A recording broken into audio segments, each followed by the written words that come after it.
Hello everyone, welcome back to Medicology nursing services YouTube channel. So friends, जैसा कि आप सभी फ्यूचर नर्सिंग ऑफिसर्स को पता है, मध्य प्रदेश एनएचएम की तरफ से आपको एग्ज़ाम कंडक्ट होने वाला है। 7 फरवरी को आपका एग्जामिनेशन डेट भी कंफर्म हो गया है। उसी के रिगार्डिंग हम आपको क्लास कंडक्ट करवा रहे हैं। अभी तक मेडिकोलॉजी नर्सिंग सर्विसेज के द्वारा आपको काफ़ी क्लासेस प्रोवाइड करवा दिया है। यदि किसी भी फ्यूचर नर्सिंग ऑफिसर्स ने अभी क्लासेस नहीं देखा है तो वो यूट्यूब पे जाइएगा और आपको सारी क्लासेस फ्री ऑफ कॉस्ट में देखने को मिल जाएगा। उसमें से आपको आने वाले एनएचएम एग्ज़ाम में काफ़ी क्वेश्चन से देखने को मिल सकते हैं। तो आज का हमारा क्लासेस उसी के कंटिन्यूशन में रहना है। बहुत सारे बच्चे बोल रहे थे कि सर हमें रिसर्च और मैनेजमेंट के रिगार्डिंग भी थोड़ा सा क्लासेस ले लीजिएगा, तो उसका भी मैं डिटेल में डिस्कशन करने वाला हूँ। पेपर तो साथ में सॉल्व करवाऊँगा ही, बस कुछ एडिशनल चीज़ें मैं रिसर्च और मैनेजमेंट के कुछ क्वेश्चन आपको इसी क्लास में मैं बता दूंगा। तो वीडियो में लास्ट तक बने रहना है, क्लास को स्किप मत करिएगा। यदि आप एनएचएम का एग्ज़ाम देने चाह रहे हो तो ये क्लास आपके लिए रामबाण साबित होने वाला है। जितना भी क्लासेस अभी तक आपके साथ कंडक्ट करवाया है मेडिकोलॉजी नर्सिंग सर्विसेज ने, उसको अच्छे से रीड आउट करिएगा, अच्छे से पढ़िएगा और अच्छे से समझिएगा, क्योंकि इसमें से आपको बहुत क्वेश्चन देखने को मिल सकते हैं। ठीक है, तो यदि किसी भी फ्यूचर नर्सिंग ऑफिसर्स को नेक्स्ट थिंग ये है कि एग्ज़ाम पेपर चाहिए तो उसको free of cost Medicology nursing services के द्वारा प्रोवाइड करवाए जा रहे हैं। यदि किसी भी फ्यूचर नर्सिंग ऑफिसर ने अभी तक एग्ज़ाम पेपर नहीं देखे हैं और एग्ज़ाम देने जा रहे हैं तो सबसे पहले आप एग्ज़ाम पेपर ज़रूर देखिएगा और सबको फ्री ऑफ कॉस्ट हमारे द्वारा एग्ज़ाम पेपर आपको मिल जाएंगे। कैसे प्राप्त करना है वो आपको लिंक में डिस्क्रिप्शन में एक आपको नंबर मिलेगा, एक चैनल मिलेगा, वो व्हाट्सएप ग्रुप का एक जॉइन लाइक चैनल रहता है, वहाँ पे आपको ज्वाइन करना है। वहाँ पे फिर आपको मैसेज छोड़ना है, देन आपको मैसेज प्रोवाइड हो जाएगा और पेपर भी फ्री ऑफ कॉस्ट मिल जाएंगे। ठीक है, तो बिना किसी टाइम डिले के हम आज का हमारा क्लासेस स्टार्ट करते हैं। वीडियो में बने रहिएगा, बहुत चीज़ें एडिशनल में आज बताने वाला हूँ, तो सारी हम वीडियो में कम्प्लीटली बात करने वाले हैं। ठीक है, तो पहले इसमें से कुछ क्वेश्चन हम डील करेंगे, फिर उसके बाद दूसरे क्वेश्चन भी स्टडी करेंगे। ठीक है, फर्स्ट क्वेश्चन जो आज का हमारा क्लास के रिगार्डिंग रहने वाला है, the number of the tuberculosis cases at given time points of time is called as. ठीक है, यहाँ पे पूछा गया है the number of the tuberculosis cases at any given point of time is called as. तो यहाँ पे पूछा गया है कि number of the tuberculosis cases, तो उसको क्या बोला जाता है। ठीक है, तो उसको स्टूडेंट्स क्या बोलते हैं। बात करें सबसे पहले जो क्वेश्चन पुटअप किया है वो क्वेश्चन हमको समझना है। ठीक है, एग्जाम में क्वेश्चन बनना है वो भी बहुत इंपॉर्टेंट होता है। ठीक है, सबसे पहले बात करें कि the number of the tuberculosis cases at any given point of the time, मतलब एट एनी गिवन मतलब कोई टाइम पीरियड नहीं दे रखा है, किसी भी टाइम का पीरियड का पूछा है तो उसको क्या बोलते हैं, उसको हम प्रेवलेंस बोला जाता है। ठीक है, प्रेवलेंस बोला जाता है। आप इसके जो ऑप्शन है मैं थोड़ा डिटेल में आपको बता देता हूँ, क्योंकि इसके इर्द गिर्द भी आपसे क्वेश्चन ऊपर या नीचे करके भी क्वेश्चन पूछ लिया जाता है। ठीक है, सबसे पहले बात करते हैं केस फर्टिलिटी रेट का। ठीक है, केस फर्टिलिटी रेट होते CFR होता है। ठीक है, क्या होता है केस फर्टिलिटी रेट। ठीक है, इसमें क्या होता है किसी भी पर्टिकुलर डिसीज़, ठीक है, किसी भी पर्टिकुलर डिसीज़ की कंडीशन की वजह से जितना डेथ होता है, ठीक है, जितना डेथ होता है उसको ही केस फर्टिलिटी रेट बोला जाता है। ठीक है, उसको ही क्या बोला जाता है, उसको ही केस फर्टिलिटी रेट बोला जाता है। ठीक है, तो आई होप आपको केस फर्टिलिटी के रिगार्डिंग यदि आने वाले एनएचएम एग्जाम में क्वेश्चन बनता है तो आप अच्छे से उसको सॉल्व कर लेंगे। ठीक है, प्रेवलेंस जैसा मैंने बताया, प्रेवलेंस का मतलब यही होता है कि यदि मैं एक सिंपल लैंग्वेज में बताऊं तो इसमें आपको न्यू केस, ठीक है, न्यू केस प्लस क्या total case, new case and old case का यहाँ पे स्टडी किया जाता है। इसमें क्या करा जाता है, new cases and the old cases को हम कंबाइन करके प्रेवलेंस की कंडीशन में रखा जाता है। ठीक है, और उसको बोला जाता है प्रेवलेंस। मतलब एक किसी भी डिसीज़ कंडीशन जैसे लाइक अपन कोविड की ही ले लेते हैं, उसमें जितने भी नए केस आते हैं और जितने पुराने केस आते हैं सबको जोड़ के एक शाम को एक वैलिड और एक डाटा बनाया जाता है, उसको प्रेवलेंस बोला जाता है, जिसमें आप नए केसेस भी होते हैं और उसमें पुराने केसेस भी ऐड ऑन करके हम रिपोर्ट करते हैं। ठीक है, तो उसको ही क्या बोला जाता है, उसको ही प्रेवलेंस बोला जाता है। ठीक है, इंसिडेंस क्या होता है, इंसिडेंस का मतलब होता है कि न्यू केसेस, जितने भी न्यू केसेस का मतलब होता है इंसिडेंस। ठीक है, यदि आप बात करें हम जैसे कोविड का ही केसेस अभी ट्रेंडिंग टॉपिक हो रखा है, जिसमें क्या होता है कि यदि आज की डेट में, ठीक है, आज की डेट में जितने भी 100 केसेस आ रहे हैं, मान लीजिए 100 केसेस आ रहे हैं, वो सारे ही आपको इंसिडेंस की कंडीशन में देखने को मिलेंगे, ठीक है। उनको क्या बोलेंगे, उनको हम इंसिडेंस की कंडीशन बोलते हैं, इंसिडेंस बोला जाता है। वही बात करें यदि इसमें आज का ना देके आपको यस्टरडे, टुमारो या पिछले पिछले डे का भी ऐड करने को बोला जाता है, और फिर बोला जाता है कि इसको फिर क्या बोला जाता है, तो फिर इसको हम प्रेवलेंस बोलते हैं, ठीक है। तो आई होप यहाँ से आपके केस फर्टिलिटी, इंसिडेंस और प्रेवलेंस के रिगार्डिंग जितने भी डाउट्स हैं वो सारे डाउट्स क्लियर हो गए होंगे। अब इसके रिगार्डिंग कुछ भी क्वेश्चन आएगा तो आप 101% उसको एग्ज़ाम में अच्छे से कर सकते हो, ठीक है। बात करते हैं case notification rate. Case notification rate friends, case आपका इंडेक्स केस की ही तरह है, ठीक है। अब केस नोटिफिकेशन रेट या इंडेक्स रेट क्या होता है, जैसे इंडेक्स आपका केस होता है, वह केस होता है जो कि फर्स्ट टाइम रजिस्टर्ड होता है आपके ओपीडी या रजिस्टर में किसके इन्वेस्टिगेटर के सुपरविज़न में, या इन्वेस्टिगेटर या हो सकता है आपका डॉक्टर हो सकता है, या प्राइमरी सेंटर हो सकता है, या सब सेंटर होता है, या सीएससी हो सकता है। वह केस जो फर्स्ट टाइम क्या होता है रजिस्टर हो जाता है, चाहे वो सीएससी या पीएससी या कहीं पे भी हो रहा है, उसको हम क्या बोलते हैं, उसको इंडेक्स केस बोला जाता है। इंडेक्स केस का सिमिलर ही केस नोटिफिकेशन रेट होता है, ठीक है।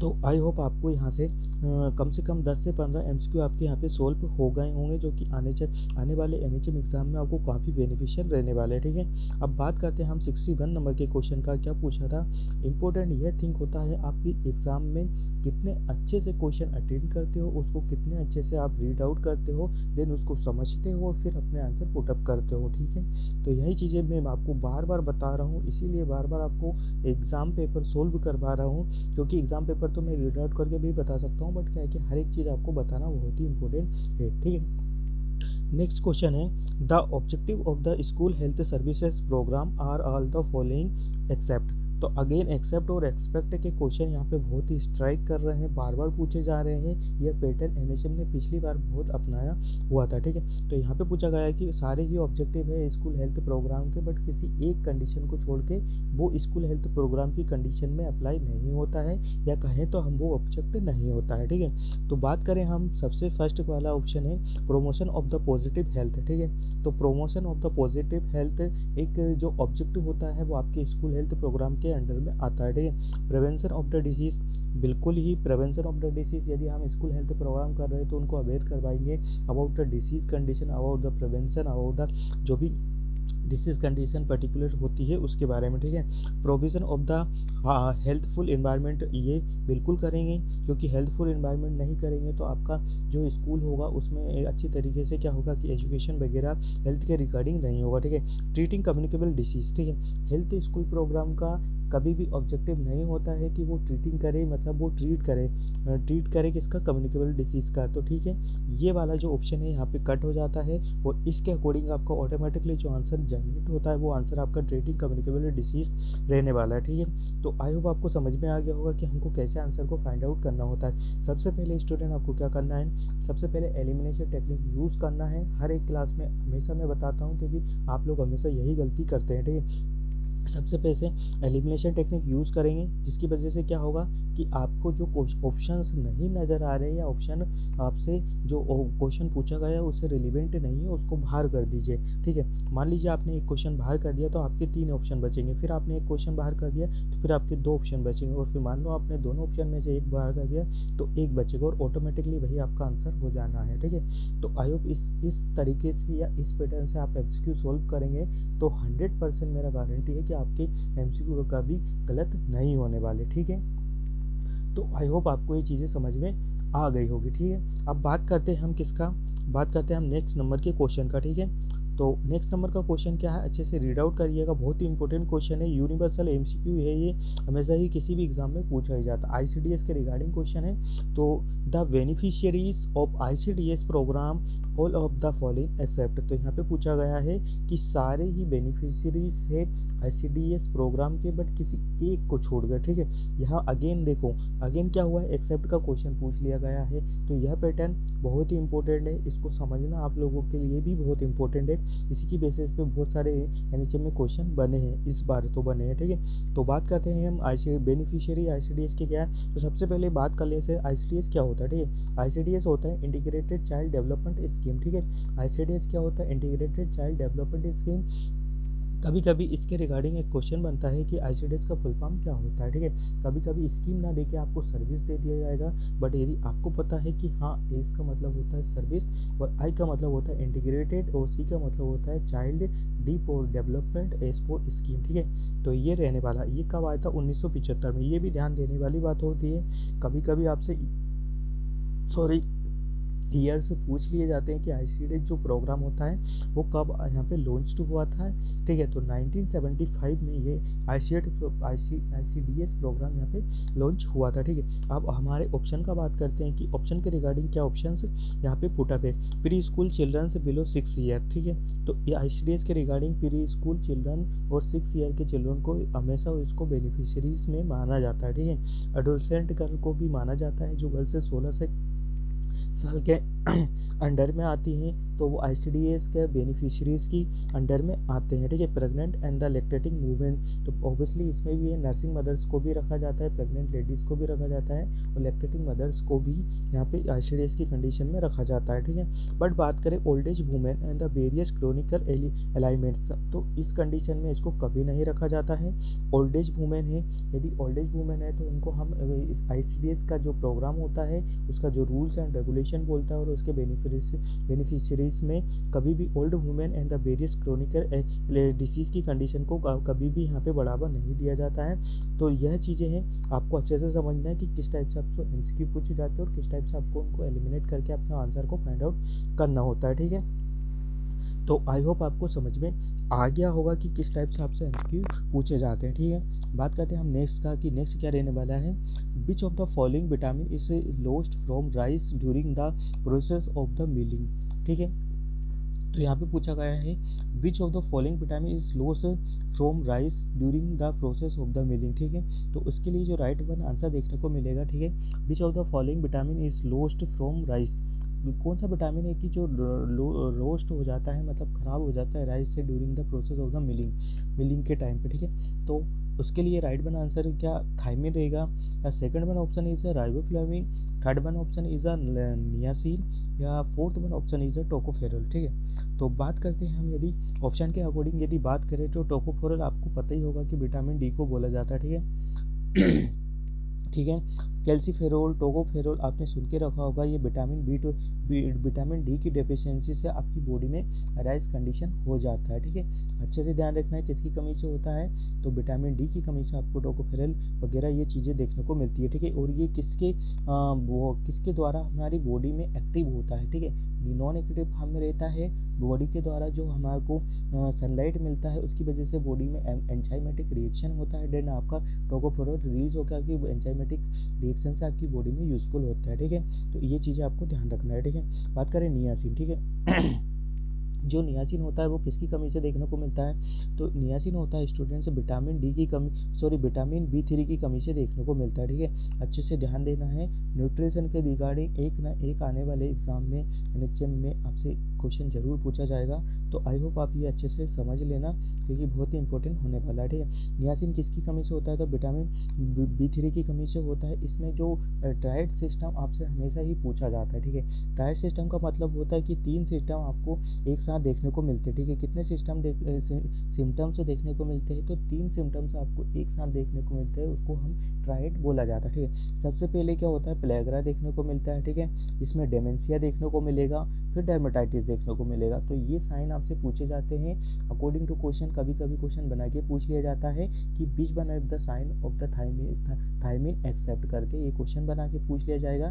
तो 3 तो उसमें ऑप्शन रहेंगे बट एक ऑप्शन उसमें नहीं रहेगा, तो अच्छे से ध्यान देखना है कौन कौन से साइन होते हैं स्टूडेंट। प्लेग्रा होता है, डेमेंशिया होता है, डर्मेटाइटिस होता है। सबका आपको पता ही होगा कि dementia loss of the memory होता है, dermatitis inflammation of the dermis का होता है प्लेग्रा देखने को मिलता है, ठीक है। तो ये विटामिन B3 की कमी से आपको प्लेग्रा की कंडीशन होती है, जिसमें आपको ट्राइड सिस्टम देखने को मिलता है, ठीक है। बात करें हम किसका, अब बात करें हम हमारे अकॉर्डिंग टू सेकंड ऑप्शन का, राइबोफ्लेविन किसकी कमी से, विटामिन B12 का नाम आपने सुन के रखा, विटामिन B12 को हम क्या बोलते हैं, राइबोफ्लेविन बोला जाता है, ठीक है। अच्छे से ध्यान रखना है, राइबोफ्लेविन किसकी कमी से देखने को मिलता है, विटामिन B12 की कमी से हमको क्या देखने को मिलता है, राइबोफ्लेविन देखने को मिलता है। और विटामिन जिसकी वजह से क्या देखने को मिलता है, उसको अलग नाम से बोला जाता है, ठीक है। बात करें हम थायमिन, तो जो हमारा थायमिन विटामिन B1 की कमी से देखने को मिलता है, ठीक है। अच्छे से ध्यान रखना है, जो थायमिन होता है हमारा विटामिन B1 की कमी से होता है, इसी की वजह से क्या होता है कि लूज कर देता है आपका rice during the process of the milling. तो हमारा ऑटोमेटिकली आंसर जनरेट हो जाता है यदि हम सारे ऑप्शन को एलिमिनेट कर देते हैं, तो आपके लास्ट में जो ऑप्शन बनता है वही आपका आंसर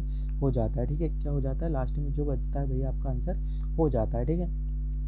तो अब बात करते हैं हम कुछ रिगार्डिंग जो बच्चे बोल रहे थे बहुत दिनों से कि हमको कुछ मैनेजमेंट का पढ़ना है, तो मैं इसी में आपको समझा देता हूँ। आपको सुनने पे ज़्यादा फोकस करना है, ठीक है, ध्यान देना है, सुनने पे ज़्यादा फोकस करना है। तो मैं कुछ एडिशनल चीज़ें आपको मैनेजमेंट के रिगार्डिंग भी बता रहा हूँ, तो अच्छे से ध्यान देना है, ठीक है। सबसे पहले बात करें कि जो रिसर्च है मैनेजमेंट एंड द एडमिनिस्ट्रेशन के रिगार्डिंग जो आपसे क्वेश्चन हमेशा बनते हैं, वो एक क्वेश्चन देखो हमेशा सबसे पहले पूछा जाता है कि आपसे प्रिंसिपल ऑफ द 14 प्रिंसिपल आपको किसने दिए थे, ठीक है। एक जो क्वेश्चन यूनिवर्सल क्वेश्चन पूछा जाता है 14 प्रिंसिपल, ठीक है। तो 14 प्रिंसिपल का ध्यान रखना है हमको कि जो 14 प्रिंसिपल थे हमारे हेनरी फ्यूल ने दिए थे, ठीक है, हेनरी फ्यूल ने, ठीक है। अच्छे से ध्यान देना है, जो 14 प्रिंसिपल थे वो किसने दिए थे, तो आपके जो 14 प्रिंसिपल थे वो हेनरी फ्यूल ने दिए थे। अकॉर्डिंग टू मैनेजमेंट के रिगार्डिंग जो क्वेश्चन बनता है, सबसे पहले यदि बात करें तो आपको यही क्वेश्चन देखने को मिलेगा, ठीक है। अब बात करते हैं नेक्स्ट क्वेश्चन का। नेक्स्ट इंपॉर्टेंट थिंग क्या है कि बात करें हम, इसमें कभी कभी आपसे पूछा जाता है कि 7 एलिमेंट्स पूछा जाता है, ठीक है। क्या पूछा जाता है स्टूडेंट, तो 7 एलिमेंट्स पूछा जाता है, ठीक है। 7 एलिमेंट्स पूछा जाता है, जिसमें आपको किसने दिया था ये भी पूछा जाता है। तो 7 एलिमेंट्स आपको किसने दिया था, तो जो 7 एलिमेंट थे वो आपको लूथर गुलिक साहब ने दिए थे। किसने दिए थे, लूथर गुलिक, ठीक है। लूथर गुलिक ने 7 एलिमेंट्स दिए थे, जिसमें आपको एक वर्ड के नाम से देख सुना होगा आपने हमेशा ही, पोस्ट कोड, ठीक है। पोस्ट कोड के नाम से सुना होगा, पोस्ट कोड या पोस्ट कॉप के नाम से सुना होगा, ठीक है। अब इसमें क्या होता है, सबसे पहले P4 क्या होता है मैं आपको अच्छे से बता देता हूँ। इसको थोड़ा आप इसको ज़रूर नोट डाउन कर लीजिएगा, ये बहुत ही इंपॉर्टेंट चीज़ें बता रहे हैं, नोट डाउन कर लीजिएगा, ठीक है। पोस्ट कोड होता है, ठीक है, पोस्ट कोड होता है। P4 क्या होता है, तो आपको P4 प्लानिंग देखने को मिलता है, ठीक है। P4 क्या देखने को मिलता है, P4 आपको प्लानिंग देखने को मिलता है, ठीक है। बात करें O4 क्या देखने को मिलता है, O4 ऑर्गेनाइजिंग देखने को मिलता है। S4 क्या देखने को मिलता है, तो आपको S4 का मतलब होता है स्टाफिंग होता है, ठीक है। क्या होता है स्टूडेंट्स, तो S4 का मतलब आपको स्टाफिंग होता है, ठीक है।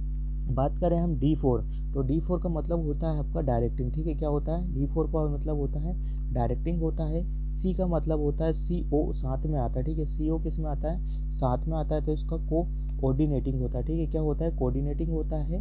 एंड बात करें हम, यदि R यहाँ पे बच गया है तो R का क्या मतलब होगा, R का मतलब होता है रिपोर्टिंग होता है। देन बात करें हम स्टूडेंट्स, B का मतलब होता है बजटिंग, ठीक है। तो जो पोस्ट कॉप का मतलब होता है, हमेशा ही इंपॉर्टेंट क्वेश्चन है, मैनेजमेंट के रिगार्डिंग पूछा ही जाना है, तो पूछा ही जाता है। सबसे पहले इसके जो फादर्स होते हैं, father of the management of elements क्या होता है, तो आपको अब बताना है लूथर गुलिक से बताना है, ठीक है। अच्छे से ध्यान रखना, लूथर गुलिक से बताना है। और यदि आपसे मैनेजमेंट के रिगार्डिंग आपको पूछे कि मैनेजमेंट के जो 14 प्रिंसिपल दिए थे वो किसने दिए थे, तो वो हेनरी फ्यूल ने दिए थे। तो ये चीज़ें आपको अच्छे से ध्यान देना है, ठीक है। और पोस्ट कॉप के रिगार्डिंग इसका फुल फॉर्म पूछा जाता है, ठीक है। पोस्ट कॉप के रिगार्डिंग जो क्वेश्चन बनते हैं वो देखो कैसे बनते हैं, मैं आपको बता देता हूँ। जो पोस्ट कॉप के रिगार्डिंग क्वेश्चन बनते हैं, एक्सेप्ट करके क्वेश्चन बनता है, ठीक है। इसमें पूछ लिया जाएगा कि P स्टैंड फॉर, ठीक है। तो यदि P स्टैंड फॉर आपको पता होगा तो आप आंसर दे देंगे। S4 आपको स्टैंड फॉर पता होगा तो आप स्टाफिंग आंसर दे देंगे। या B4 स्टाफिंग आपको पता होगा तो स्टैंड करेगा, तो किसके लिए करेगा, बजट के लिए करेगा, ठीक है।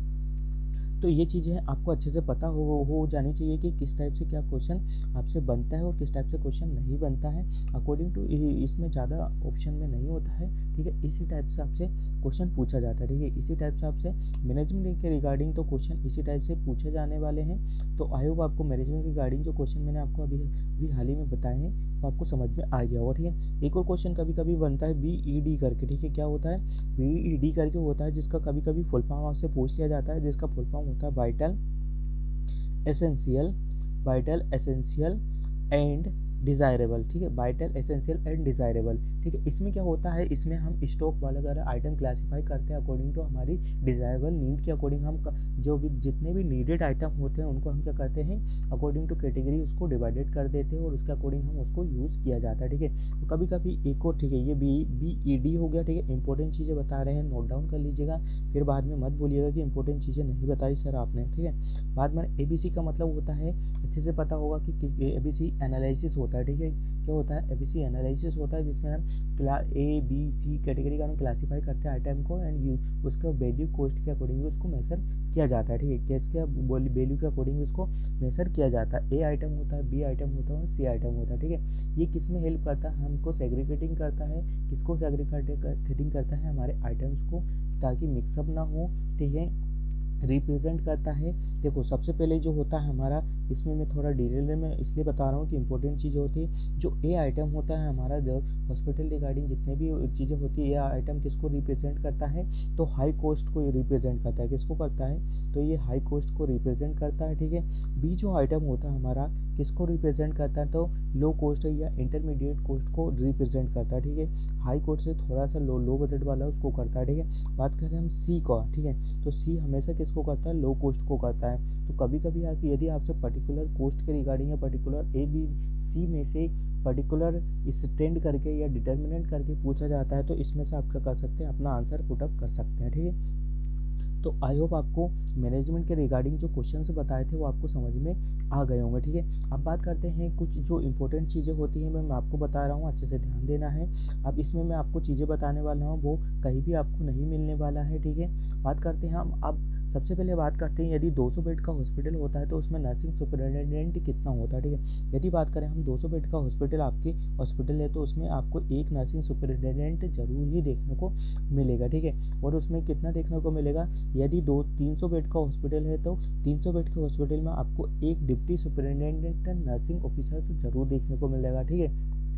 वही बात करें हम, यदि 100 बेड का हॉस्पिटल है, ठीक है, 100 बेड का हॉस्पिटल है, जिसमें क्या देखने को मिलेगा आपको, एक असिस्टेंट नर्सिंग सुपरिटेंडेंट जरूर ही देखने को मिलता है, ठीक है। अब बात करें हम वार्ड सिस्टर या वार्ड सुपरवाइजर की बात करें तो एक वार्ड पे 1:20 देखने को मिलता है, ठीक है। और जो 30% लीव पे का स्टाफ रहता है, ठीक है, कितना रहता है, 30% लीव पे स्टाफ रहता है, ठीक है। Staff nurse for the ward की बात करें, ठीक है, स्टाफ नर्स और फॉर वार्ड की बात करें तो 1:3 देखने को मिलता है, ठीक है। कितना देखने को मिलता है, 1:3 देखने को मिलता है। कभी कभी ऐसे आपसे किसका पूछ लिया जाता है, कभी कभी आपसे OPD या IPD का पूछ लिया जाता है। तो यदि OPD का बात करें तो 100 पेशेंट पे आपको एक नर्स का ज़रूरत पड़ता है, ठीक है। कितना पड़ता है, तो 100 पेशेंट पे एक नर्स का आपको ज़रूरत पड़ता है, ठीक है। बात करें हम ICU का, ठीक है, ICU का, ठीक है, इंटेंसिव केयर यूनिट, ठीक है। ICU का बात करें तो 1 पेशेंट टू 1 रेशो, ठीक है, 1 पेशेंट टू 1 रेशो आपको देखने को मिलता है, ठीक है। और यदि बात कर ली जाए ईच शिफ्ट का बात करें तो 1:3 देखने को मिलता है, ठीक है, 1:3 देखने को मिलता है। तो आई होप आपको ये चीज़ें समझ में आ गई होगी, ठीक है, कि किस टाइप से मैनेजमेंट के रिगार्डिंग जो क्वेश्चन बनते हैं वो हमेशा ऐसे क्वेश्चन बनते हैं, ठीक है। और भी चीज़ें मैं मैनेजमेंट के रिगार्डिंग आपको बता देता हूँ, बहुत ही इंपॉर्टेंट क्लास होने वाला है ये, क्लास में कंटिन्यूटी बनाए रखिएगा, ठीक है। बात करें हम लीड टाइम, कभी कभी पूछा जाता है कि लीड टाइम क्या होता है, ठीक है। लीड टाइम होता है कि जिसमें हम क्या करते हैं कि जो स्पेल्ड होता है between the placing and the order to fill the same item received stock का यूज़ किया जाता है, ठीक है। रेडी टू यूज़ के लिए कहता है। इसमें आपको LI, ये इसका कभी कभी आपसे फुल फॉर्म पूछ लिया जाता है, ध्यान देना। LIFO का फुल फॉर्म क्या होता है, last in first out for use, ठीक है। लास्ट इन होता है, ठीक है, लास्ट में आता है, बट कहता है उसको सबसे पहले दे दिया जाता है, ठीक है। बात करें और इसको A5FO का भी फुल फॉर्म कभी कभी पूछ लिया जाता है। इसका जो फुल फॉर्म होता है फर्स्ट इन फर्स्ट आउट, ठीक है, फर्स्ट इन होगा और फर्स्ट आउट होगा। और LIFO का जो फुल फॉर्म होगा लास्ट इन होगा, पर वो जाएगा फर्स्ट में, ठीक है। तो ये चीज़ें आपको ध्यान देना है, ठीक है, बहुत ही इंपॉर्टेंट चीज़ें हैं। आने वाले एग्जाम में आपको सीधे ही क्या बनेगी, डायरेक्ट MCQ इससे पूछे जाएंगे। तो आई होप आपको इसका पता होना चाहिए, ठीक है। ठीक है। और कभी कभी जो क्वेश्चन बनता है, एक और जो बहुत इंपॉर्टेंट कभी जो पूछा जाता है, वेरासिटी क्या होता है, ठीक है। वेरासिटी क्या होता है, हमेशा ये क्वेश्चन हमेशा बनता है, ठीक है। तो वेरासिटी का मतलब होता है duty to tell the truth, ठीक है। टेल द ट्रूथ का मतलब होता है, ठीक है, मतलब हमें सच बताना होता है हमारी ड्यूटी के रिगार्डिंग, ठीक है। तो उसका मतलब वेरासिटी का मतलब यही होता है, ठीक है। अच्छे से ध्यान देना है, बहुत इंपॉर्टेंट चीज़ें हैं, आने वाले एनएचएम एग्जाम में आपसे पूछ लिया जाता है, ठीक है। तो आई होप आपको मैनेजमेंट के रिगार्डिंग या रिसर्च या मैनेजमेंट के रिगार्डिंग जो चीज़ें हैं वो आपको पता चल गई होगी, ठीक है। अब किसका बात करते हैं, ये हमारे क्वेश्चन पेपर के रिगार्डिंग यदि बात की जाए और क्या किस टाइप से आपसे क्वेश्चन यहाँ पे पूछ लिए जाते हैं। तो क्वेश्चन जो भी बनते हैं मैनेजमेंट के रिगार्डिंग ऐसे ही क्वेश्चन बनते हैं। तो आपको नॉर्मल चीज़ें हैं, नॉर्मल चीज़ें पता होना चाहिए, ज़्यादा कॉम्प्लिकेटेड चीज़ें नहीं पूछा जाता है। कभी कभी डाइट्स के रिगार्डिंग क्वेश्चन पूछ लिया जाता है कि कौन से डाइट्स में कौन कौन सा डाइट्स देते हैं, ठीक है। तो ये चीज़ें भी आपको पता होना चाहिए, ठीक है। बात करते हैं अब हमारे नेक्स्ट नंबर के क्वेश्चन का, ठीक है। आई होप आपको ये समझ में आ गया होगा कि किस टाइप से क्वेश्चन पूछे जाते हैं और किस टाइप से नहीं पूछे जाते हैं। अब बात करते हैं हम कुछ इंपॉर्टेंट चीज़ें का, मैं बता देता हूँ कि क्या क्या अभी नया चल रहा है, ठीक है। नया क्या क्या चल रहा है हमारा, जो बात कर लेते हैं कुछ मेंटल हेल्थ हैं, जो यहाँ पे कम्युनिटी के रिगार्डिंग जो क्वेश्चन पूछा जाता है उसके रिगार्डिंग भी बात कर लेते हैं कि कब किस प्रोग्राम का अनाउंस हुआ था, कब प्रोग्राम का अनाउंस नहीं हुआ था, ठीक है। तो ये चीज़ें भी हम आपको डिटेल में बता देते हैं कि कभी कभी जो जैसा एग्ज़ाम से क्वेश्चन बनते हैं, क्योंकि क्लास तो ये जो एग्ज़ाम पेपर है वो कंडक्ट करवा देंगे, बट जो इंपॉर्टेंट चीज़ें वो आपको हमेशा बताना चाहिए, ठीक है। कभी कभी देखो जो इंपॉर्टेंट चीज़ें मैं आपको बता देता हूँ। कम्युनिटी के रिगार्डिंग जो कम्युनिटी CHN का बात कर ले, ठीक है।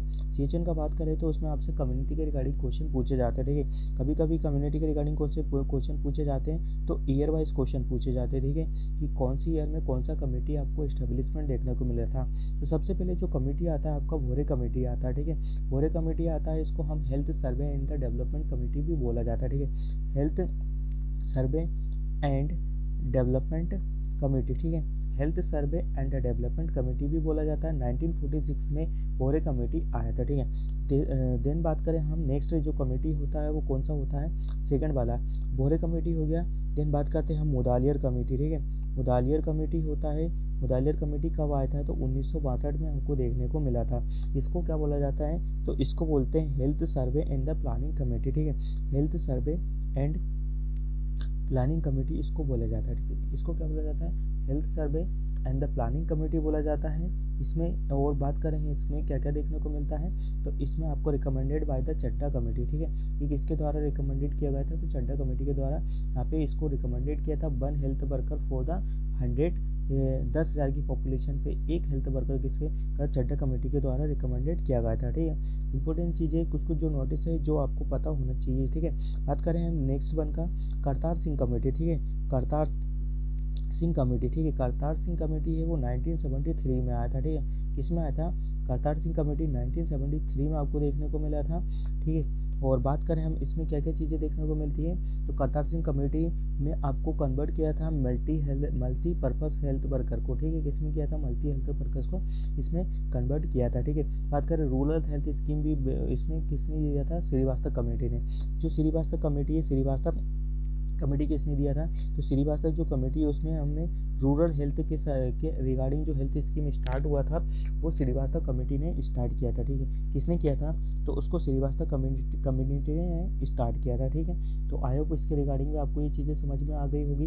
अब बात करते हैं हम कि यदि किसका बात करते हैं, यूनिसेफ, ठीक है। यूनिसेफ का रिगार्डिंग कभी कभी क्वेश्चन पूछा जाता है।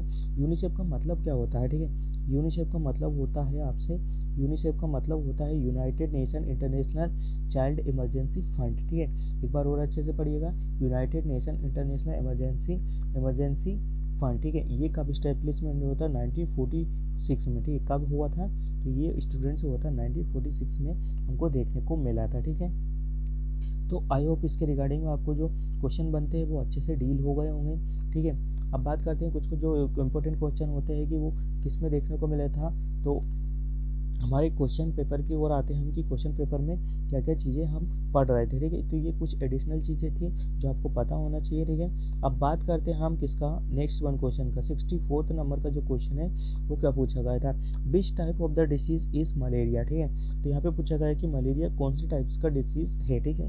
तो हेमोबिक है क्या, या प्रोटोजोअल है क्या, या वायरल है क्या, या बैक्टीरियल है क्या। तो सारे स्टूडेंट्स को पता है कि जो हमारा मलेरिया होता है, ठीक है, सारे स्टूडेंट्स को पता है मलेरिया किस में देखने को मिलता है। तो मलेरिया एक प्रोटोजोअल टाइप का एक डिसीज़ है, ठीक है। किस टाइप का डिसीज़ है, तो मलेरिया आपका प्रोटोजोअल टाइप का एक डिसीज़ कंडीशन में आता है। आपने सुन के लगा होगा कि जो इस मलेरिया की कंडीशंस होती है, मलेरिया की स्पेसीज होती है, मलेरिया की हम बोल सकते हैं कि सब डिवीज़न या स्पेसीज होती है। कौन कौन सा देखने को मिलता है आपको, बाइवेक्स देखने को मिलता है, अलग अलग टाइप्स का आपको मलेरिया देखने को मिलता है। मलेरिया देखने को बाइवेक्स देखने को मिलता है, कैल्सीफेरम देखने को मिलता है। तो बहुत टाइप्स का आपको मलेरिया देखने को मिलता है, ठीक है। तो ये सारे किस में देखने को मिलते हैं, ये सारे आपको प्रोटोजोअल की तरफ से पॉजिटिव ओजेंट इसका होता है, जो प्रोटोजोअल के द्वारा ही हमको देखने को मिलता है, ठीक है। सबसे जो फोटल मलेरिया वगैरह की कंडीशन भी हमारे इंडिया में ही देखने को हमको मिलती है, ठीक है। और इसका जो ड्रग ऑफ चॉइस देखना है, क्लोरोक्विनोन देखने को मिलता है, क्लोरोक्विनोन। और ड्रग ऑफ चॉइस भी आपको प्रेगनेंसी में भी क्विनिनोन ही देखने को मिलता है, ठीक है। क्विनिनोन देखने को मिलता है, अच्छे से ध्यान देना है, ठीक है। बात करें हम नेक्स्ट का कि जो ऑप्शन अदर ऑप्शन है, तो एमोबिक नहीं होता है, वायरल नहीं होता है, बैक्टीरियल नहीं होता, ठीक है। तो ये सारी कंडीशन है जो अलग डिसीज़ को इंडिकेट करती है, ठीक है। तो आई होप आपको ये चीज़ें भी समझ में आई होगी। बात करते हैं हम 65 नंबर की क्वेश्चन का, the diarrheal disease control program was started. यहाँ पे पूछा गया कि डायरियल डिसीज़ के रिगार्डिंग जो प्रोग्राम कंट्रोल हुआ था वो कब देखने को मिला था, ठीक है। कब देखने को मिला था, डायरियल डिसीज़ के रिगार्डिंग जो कंट्रोल प्रोग्राम हुआ था वो कब आपको देखने को मिला था, ठीक है। बात कर लिया जाए तो यहाँ पे जो राइट वन आंसर देखने को मिला था वो 1978, ठीक है। 1978 में देखने को मिला था। Diarrheal disease control program was started, ये न्यू थिंग है, अच्छे से रीड आउट करिएगा। और आई होप इस टाइप से क्वेश्चन भी आपसे पूछ लिए जाते हैं, तो इसमें कोई भी शख्स नहीं है कि क्या है क्या नहीं है, ठीक है। तो ये चीज़ें हैं, अच्छे से रीड आउट करिएगा, फिर उसके बाद आप क्या करिएगा, अपने आंसर पुट अप करिएगा। Systematic identification and the characterization of the patient in emergency unit so that the critical patient are treated first is called as. तो उसको हम क्या बोलेंगे, उसको हम ट्राइज बोलेंगे, ठीक है। Systematic identification and the categorized of the categorization of the patient in the emergency unit, ठीक है। Critical patient treated is first is called, उसको ट्राइज बोला जाता है, ठीक है। कैटेगराइजेशन नहीं होता, प्रियोरिटाइजेशन नहीं होता है, ट्राइज फर्स्ट एड नहीं होता है, बट ट्राइज होता है, ठीक है। इसके लिए जो राइट वन आंसर देखने को मिलेगा वो क्या देखने को मिलेगा आपको, ट्राइज देखने को मिलता है, ठीक है। क्या देखने को मिलता है आपको, तो ट्राइज देखने को मिलता है, ठीक है। तो आई होप आपको इसके रिगार्डिंग जो क्वेश्चन बना था वो भी समझ में आ गया होगा कि किस टाइप से क्वेश्चन देखने को मिलता है, ठीक है। बात करते हैं हम कभी कभी जो क्वेश्चन बनता है, कभी कभी रिगार्डिंग एक जो क्वेश्चन कभी कभी जो बनता है, मैं आपको बता देता हूँ कि जो हमारा रिफाम्बिसिन ड्रग रहता है, ठीक है। रिफाम्बिसिन रहता है वो क्या करता है, रेड कलर ऑरेंज यूरिन आपका रिड्यूस करता है, ठीक है। क्या करता है, रेड कलर ऑरेंज रिड्यूस करता है। जो टीबी रिलेटेड जो ड्रग रहती है ना, आपको रिफाम्बिसिन हुआ आपका, ठीक है, रिफाम्बिसिन, ठीक है। वो क्या करता है, इसका कभी कभी कॉम्प्लिकेशन पूछ लिया जाता है, तो ये क्या कर देगा, red colour orange tear urine करेगा, ठीक है। क्या करेगा, रेड कलर ऑरेंज यूरिन क्या करेगा, ये कॉम्प्लिकेशन पेशेंट को अराइज कर देता है, ठीक है। बात करें हम नेक्स्ट का इथाम्ब्यूटोल, ठीक है। इथाम्ब्यूटोल भी आपको देखने को मिलता है, ठीक है। इथाम्ब्यूटोल क्या करता है, आपकी आई रिलेटेड प्रॉब्लम अराइज करता है, किस किस की करता है, आपके विजन में प्रॉब्लम कर देगा, ठीक है, विजन में प्रॉब्लम कर देगा, ठीक है, विजन में प्रॉब्लम कर देगा। एंड वही बात करें, यदि विजन में प्रॉब्लम कर देगा और उसके बाद करता है आपका जो इथाम्ब्यूटोल होता है वो लीवर में प्रॉब्लम कर देता है, ठीक है। क्या कर देता है, आपका लीवर में भी प्रॉब्लम कर देता है, ठीक है। तो आई होप आपको ये चीज़ें भी समझ में आ गई कि ये और एक जो ड्रग होती है साथ में आइसोनियाजिड, ठीक है। आइसोनियाजिड क्या करता है आपका, क्या करता है, ये पेरिफेरल न्यूराइटिस कर देता है, ठीक है। क्या करता है स्टूडेंट्स, पेरिफेरल न्यूराइटिस कर देता है। और विटामिन B6 के काउंटर में देखने को मिलता है, ठीक है। विटामिन B6 का इसमें हमें डेफिशिएंसी देखने को मिलता है, ठीक है। क्या देखने को मिलता है, विटामिन सी का डेफिशिएंसी हमको देखने को मिलता है, ठीक है। बात करें और किस किस का यहाँ पे देखने को मिलता है, जो मोस्ट कॉमन इंपॉर्टेंट जो क्वेश्चन मैं बता रहा हूँ आपको हमेशा पता होने चाहिए, ठीक है। यदि आप NHM का एग्जाम देने जा रहे हो तो आपके इस टाइप से क्वेश्चन, जितने भी क्वेश्चन मैं बता रहा हूँ इस टाइप से क्वेश्चन आपको पता होना चाहिए। जो वन लाइनर क्वेश्चन है वो भी आपको अच्छे से पता होना चाहिए, और जो क्वेश्चन मैं अभी बता रहा हूँ ये क्वेश्चन भी आपको अच्छे से पता होना चाहिए, ठीक है। तो ताकि आपको आने वाले समय में आने वाले एनएचएम एग्ज़ाम में किसी भी प्रकार का कोई कन्फ्यूजन क्रिएट ना हो। ठीक है, बात करते हैं हम इंजेक्शन का। ठीक है, अब मैं थोड़ा कुछ इंपॉर्टेंट बता देता हूँ, लाइक प्रैक्टिस के रिगार्डिंग मैं आपको कुछ डील बता देता हूँ। ठीक है, सबसे पहले बात करते हैं हम किसका बात कर लिया जाता है। सबसे पहले जो इंजेक्शन होता है इंट्राडर्मल का बात कर लिया जाता है। ठीक है, आईडी का बात कर लेते हैं। तो जो इंट्राडर्मल हमारा इंजेक्शन होता है फ्रेंड्स, उसको 10 से लेके तो 15 डिग्री पर हम इंजेक्ट करते हैं। ठीक है, 10 से लेके 15 डिग्री पर इंजेक्ट करते हैं। फिर वही बात करें नेक्स्ट का आईवी का। ठीक है, आईवी जो होता है इंट्रावीनस बोलते हैं उसको 25 डिग्री पे हम इंसर्ट करते हैं। ठीक है, बात करते हैं हम नेक्स्ट के जो सबक्यूटेनियस होता है एसी जिसको बोला जाता है सबक्यूटेनियस को 45 डिग्री पे हम इंसर्ट करते हैं। ठीक है, बात करते हैं हम आईएम का। ठीक है, तो आईएम को सबको पता है 90 डिग्री पे बिल्कुल ही हम उसको इंसर्ट करते हैं। ठीक है, कितना करते हैं 90 डिग्री पे उसको हम इंसर्ट करते हैं। ठीक है, तो ये चीज़ें हैं आपको अच्छे से पता होना चाहिए। कभी कभी ऐसा भी पूछ लिया जाता है कि कौन सी डिग्री पे कौन सा इंजेक्शन हम यूज़ करते हैं, कौन सा इंजेक्शन यूज़ नहीं करते हैं। ठीक है, तो ये चीज़ें आपको अच्छे से पता होना चाहिए। ठीक है, और तो ये चीज़ें आपको पता हो गई होगी आई होप। तो बात करते हैं हम नेक्स्ट नंबर के क्वेश्चन का। और इससे पहले नेक्स्ट नंबर के क्वेश्चन से जाने से पहले एक चीज़ और मैं बता देता हूँ कि कल जो मैंने आपको क्या बताए थे, probable sign of the pregnancy बताया था। ठीक है, क्या बताया था, probable sign of the pregnancy बताया था। तो उसका जो कभी कभी पर्टिकुलर वीक पूछ लिया जाता है तो वो वीक मैं आपको बता रहा हूँ। ठीक है, सबसे पहले स्टूडेंट्स क्या पूछा जाता है। ठीक है, सबसे पहले जो यहाँ पे पूछा जाता है वो क्या पूछा जाता है, देखो एक चीज़ बता देता हूँ, यहाँ पे नोट डाउन करने वाली चीज़ है, आप अच्छे से नोट डाउन कर लीजिएगा। ठीक है, सबसे पहले जो पूछा जाता है, ठीक, सबसे पहले क्या पूछा जाता है आपसे, probable sign of the pregnancy. ठीक है, तो यहाँ पे बात कर ली जाती है कि जो 6 वीक पे आपको देखने को मिलता है वो क्या देखने को मिलता है, आपको हेगार साइन देखने को मिलता है। क्या देखने को मिलता है स्टूडेंट्स, तो आपको हेगार साइन देखने को मिलता है। ठीक है, अब हेगार साइन का बात करें तो हेगार साइन किसे बोला जाता है। ठीक है, इंपॉर्टेंट चीज़ें नोट डाउन कर लीजिएगा चाहे तो आप। हेगार साइन का मतलब होता है आपका softening of the uterine stomach. ठीक है, क्या होता है इसमें यूटेराइन का क्या हो जाता है, सॉफ्टनिंग हो जाता है। ठीक है, कब देखने को मिलता है, तो ये 6 वीक पे हमको देखने को मिलता है। ठीक है, किस पे देखने को मिलता है, तो ये 6 वीक पे देखने को मिलता है।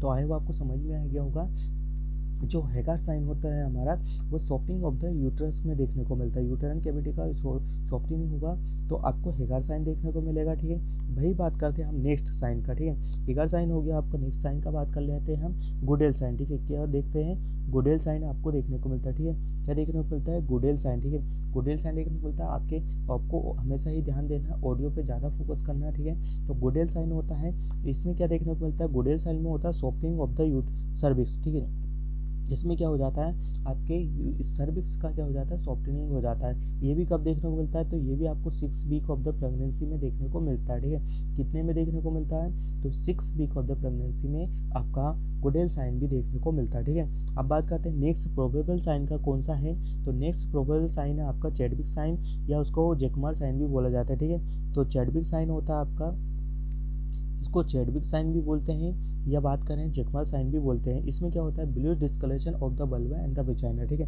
क्या होगा इसमें ब्लूइश डिस्कलरेशन हो जाएगा। ठीक है, ब्लूइश डिस्कलरेशन हो जाएगा आपके डिस्कलरेशन ऑफ द वल्वा का हो जाएगा, देन वेजाइना का आपका ब्लू डिस्कलरेशन हो जाएगा। और बात करें हम तो ये 8 वीक पे देखने को मिलता है। ठीक है, किस में देखने को मिलता है, तो ये हमको 8 वीक पे देखने को मिलता है, क्योंकि क्या हो जाता है ब्लड सप्लाइंग वगैरह आपको इसमें ज़्यादा देखने को मिलती है। ठीक है, जिसकी वजह से क्या हो जाता है आपका चैडविक साइन देखने को मिलता है, मतलब ब्लूइश टाइप का कलरेशन देखने को मिल जाएगा। ठीक है, आपका क्या होगा यहाँ पे ब्लड सप्लाई कम देखने को मिल जाती है, इसकी वजह से क्या होता है ये ब्लूइश डिस्कलरेशन आपका हो जाता है। ठीक है, बात करते हैं हम नेक्स्ट का। ठीक है, 3 साइन मैंने आपको बता दिए, तीनों साइन बहुत ही इंपॉर्टेंट है, अपने आप में बहुत इंपॉर्टेंट, और किसी भी एग्जाम में सीधा आने का ये प्रोबेबिलिटी होती है। ठीक है, बात करते हैं हम नेक्स्ट साइन का, ओजेंडर साइन। ठीक है, ओजेंडर साइन जो होता है वो कब देखने को मिलता है, ओजेंडर साइन। ठीक है, ओजेंडर साइन में आप कैसे पता लगाते हैं, तो इसमें पल्सेशन फील होता है at the letter of the vaginal fornix. ठीक है, कब देखने को मिलता है, 8 वीक में देखने को मिलता है, हम इसमें पल्सेशन फील करते हैं। ठीक है, इसमें क्या कर सकते हैं स्टूडेंट्स, तो इसमें ओजेंडर साइन जो होता है इसमें पल्सेशन हम फील करते हैं। कब फील किया जाता है, तो 8 वीक पे हम इसको फील किया जाता है। ठीक है, किस पे किया जाता है, तो 8 वीक पे हम इसको फील करते हैं। ठीक है, 8 वीक पे क्या कर देते हैं, इसको फील किया जाता है। ठीक है, तो आई होप आपको ये चीज़ें समझ में आई होगी, 8 वीक पे हम इसको फील करते हैं। ठीक है, बात करते हैं और हार्टमैन साइन आपने सुन के रखा होगा कि एक हार्टमैन साइन भी करके आता है, ठीक है। हार्टमैन साइन वो वाला हार्टमैन सॉल्यूशन अलग होता है, ये वाला हार्टमैन साइन आपको अलग देखने को मिलता है। ये हार्टमैन साइन होता है, ये इम्प्लांटेटेड ब्लीडिंग होता है, ठीक है। यही कभी कभी आपको लेडीज़ को क्या करता है, हमेशा ये वाला जो साइन होता है वो लेडीज़ को हमेशा ही क्या करता है, कन्फ्यूजन कर देता है, ठीक है। कन्फ्यूजन कर देता है, डेट मीन्स कि ये आने वाले 14 से 15वें दिन में आपको देखने को मिलता है, क्योंकि तभी आपका इम्प्लांटेशन होता है, तभी क्या होता है कि नेक्स्ट पीरियड आने की भी प्रोबेबिलिटी होती है। तो हमेशा ही कन्फ्यूजन क्रिएट कर देता है। देन फिर लेडी देन उनको फील होता है कि नहीं हमारा फिर से अगेन उनका टाइम पीरियड आने का प्रोबेबिलिटी होता है। बट क्या होता है कि वो इम्प्लांटेड ब्लीडिंग होता है, जिसकी वजह से क्या होता है कि आपका जो फर्टिलाइज्ड एग है जो क्या होता है कि अपने एक फेवरेबल एनवायरनमेंट ढूंढता है आपके इम्प्लांट होने के लिए आपकी यूट्रस में, ठीक है। मोस्ट कॉमन जो इम्प्लांटेशन का होता है, तो जो मोस्ट कॉमन इम्प्लांटेशन होता है आपके यूट्रस में upper lobe of the uterine cavity, ठीक है। अच्छे से ध्यान रखना, posterior lobe of the uterine cavity या upper lobe of the uterine cavity में आपका हमेशा ही इम्प्लांटेशन देखने को मिलता है, ठीक है। तो आई होप आपको ये चीज़ें समझ में आई होगी। तो ये चीज़ें बहुत ही इंपॉर्टेंट है, कब देखने को मिलती है, कौन से वीक में देखने को मिलती है, तो ये सारी चीज़ें आपको हमेशा ही पता होना चाहिए। क्योंकि देखो एक चीज़ है कि जितने भी एनएचएम का एग्ज़ाम देने जा रहे हैं आप सब लोग, तो इसमें क्या है, सबसे जो मेन इंपॉर्टेंट जो आपका सब्जेक्ट बनता है ओबीसी के रिगार्डिंग इसमें बहुत क्वेश्चन पूछे जाते हैं। तो आई होप आपको ओबीसी के रिगार्डिंग जो क्वेश्चन बनते हैं वो हमेशा ही आपको पता होना ही चाहिए, ठीक है। पता होंगे तभी आप क्या कर सकते हो, ओबीसी के रिगार्डिंग अपने सबसे अच्छे से अच्छे मार्क्स गेन कर सकते हो, ठीक है। अब बात करते हैं ओबीसी के रिगार्डिंग और क्या क्या चीज़ें देखने को मिलती है। तो ओबीसी के रिगार्डिंग और भी चीज़ें हैं, इसमें बहुत चीज़ें पूछी जाती हैं। तो आई होप इसके रिगार्डिंग आपके सारे डाउट्स क्या हो गए हैं, क्लियर हो गए होंगे, ठीक है।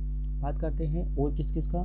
तो इसमें कभी कभी आपसे पूछा जाता है कि स्पर्म का फर्टिलिटी का जो लाइफ स्पैन होता है वो कितना होता है। तो स्पर्म का जो फर्टिलिटी का लाइफ स्पैन होता है वो कितना होता है, 48 टू 72 हावर से देखने को मिलता है। कितना देखने को मिलता है, 48 टू 72 हावर देखने को मिलता है, ठीक है। कितना देखने को मिलता है, तो 48 टू लेके 72 हावर हमको स्पर्म का लाइफ स्पैन देखने को मिलता है। सीधा ही डायरेक्ट क्वेश्चन आपसे कभी कभी पूछ लिया जाता है, ठीक है।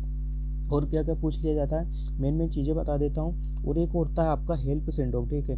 हेल्प सिंड्रोम के रिगार्डिंग भी आपसे कभी कभी फुल फॉर्म पूछ लिया जाता है, या इसमें पूछ लिया जाता है कि H for stand for, E for stand for, L for stand for. तो H फॉर का मतलब होता है हीमोलाइसिस, ठीक है। H4 का मतलब होता है क्या, एस्टेरोनस, हीमोलाइसिस होता है। E4 होता है एलिवेटेड, ठीक है। A4 एलिवेटेड होता है। L4 होता है लीवर, और E4 होता है एंजाइम्स, ठीक है। एंड L4 होता है, P4 होता है लो प्लेटलेट, ठीक है। ये किस में देखने को मिलता है, हमें प्रेगनेंसी में देखने को मिलता है। और ये हाइपरटेंशन की कंडीशन होती है जब प्रेगनेंसी कंडीशन में, तो तब हमको हेल्प सिंड्रोम का कंडीशन पूछा जाता है, ठीक है। तो ये चीज़ें हैं, आपको ये चीज़ें पता होना चाहिए। कभी कभी सीधे ही एग्जाम के पॉइंट ऑफ व्यू से देखा जाए तो डायरेक्ट एमसीक्यू यहाँ पे देखने को मिलता है, ठीक है। क्या देखने को मिलता है, तो ये डायरेक्ट एमसीक्यू आपको किसी भी एग्जाम में देखने को मिल जाता है। कभी कभी सीधा ही इसमें से क्या है कि आपसे फुल फॉर्म पूछ लिया जाता है, ठीक है। फुल फॉर्म पूछ लिया जाएगा तो आपको हमेशा ये फुल फॉर्म यदि पता होगा तो फिर आपको कोई भी चीज़ें किसी भी तरफ का कोई भी प्रॉब्लम नहीं होगा आने वाले एग्जाम में, ठीक है। तो आई होप आपको ये वाले जो क्वेश्चन मैंने डील करवाए हैं वो अच्छे से समझ में आ गए होंगे, ठीक है। बात करते हैं और कभी कभी जो क्वेश्चन बनता है क्या क्या देखने को मिलता है, अब्रेशियो प्लासेंटा, प्लासेंटा प्रीविया के रिगार्डिंग भी आपको क्वेश्चन देखने को मिलता है। पार्शियल हुआ, इनकम्प्लीट हुआ या टोटल प्रीविया, ये सारी चीज़ें आपको अच्छे से देखना है। अब्रेशियो प्लासेंटा क्या होता है, जिसमें प्रीमेच्योर सेपरेशन हो जाता है, आपके प्लासेंटा का प्रीमेच्योर सेपरेशन हो जाता है, नॉर्मली इम्प्लांटेड होता है, वहाँ से प्रीमेच्योर सेपरेशन हो जाता है, ठीक है। प्लासेंटा प्रीविया क्या होता है, जिसमें ब्लीडिंग होता है, पेनलेस ब्लीडिंग होता है। पेनलेस ब्लीडिंग क्यों होता है, क्योंकि उसमें प्रीमेच्योर सेपरेशन नहीं होता, जिसकी वजह से क्या होता है कि आपका वेन, आर्टरी वगैरह उस और नर्व वगैरह उसमें इन्वॉल्व नहीं रहती है, जिससे उसे पेनलेस ब्लीडिंग होता है, ठीक है। ये धीरे धीरे क्या होगा बिकम ये धीरे धीरे क्या होता है सीवियर हो जाता है, ठीक है। तो यही चीज़ें हैं, अच्छे से पढ़िएगा।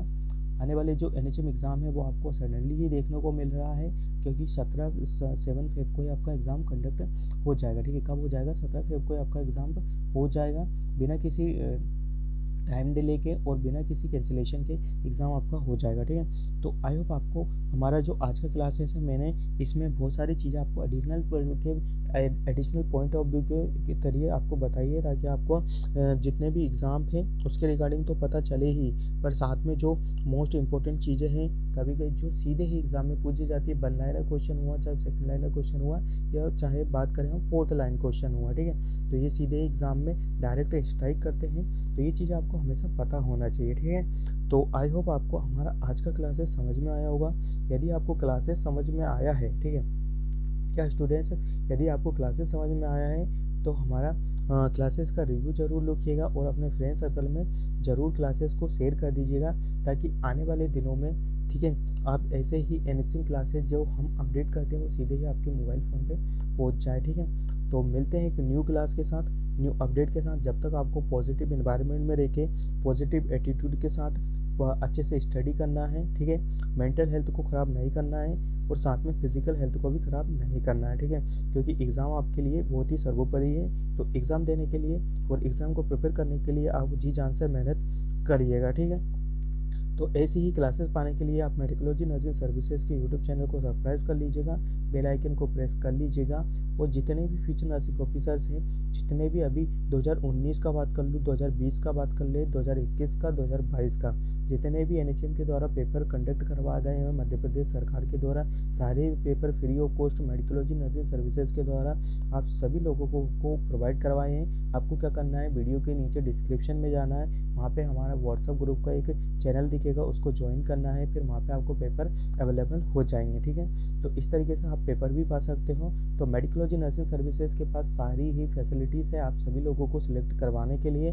बस आपको क्या करना है कि पेशेंट बना के स्टडी अच्छे से करना है, ठीक है। तो मिलते हैं एक न्यू क्लास में न्यू पॉजिटिव एनर्जी के साथ। जब तक बने रहिएगा आप मेडिकोलॉजी नर्सिंग सर्विसेज के यूट्यूब चैनल पे। जय हिंद, जय भारत।